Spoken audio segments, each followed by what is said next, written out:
The way my approach to agricultural problems has changed over my career is embarrassingly stark.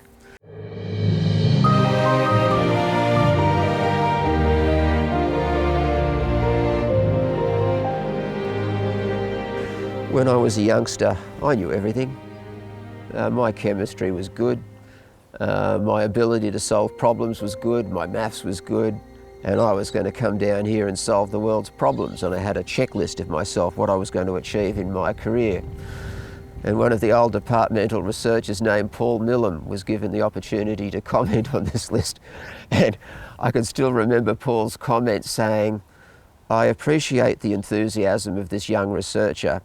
However, he has no concept of the fact that there are several generations of working life required to solve a fraction of the problems he's going to solve in his first 3 years of work here." And sure enough, now that I've been here for 30 years, I've got most of the way through the list that Paul commented on, but he was absolutely correct. You can't solve the world's problems rapidly. The other big change that I've had to accept is that I was just a classic reductionist scientist, and I was guilty of making the sorts of mistakes that scientists make. I've solved this problem, Mr. Farmer, you go adopt it.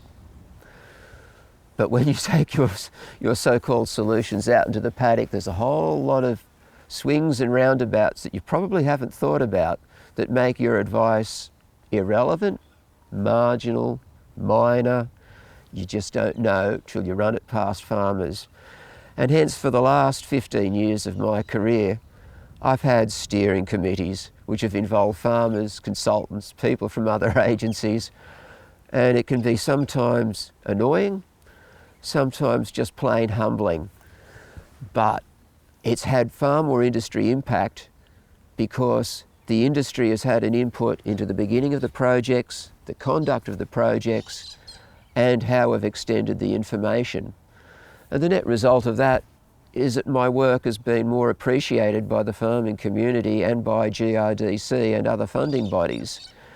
It's painful. You have to be less selfish. You've got to be open to other people's ideas.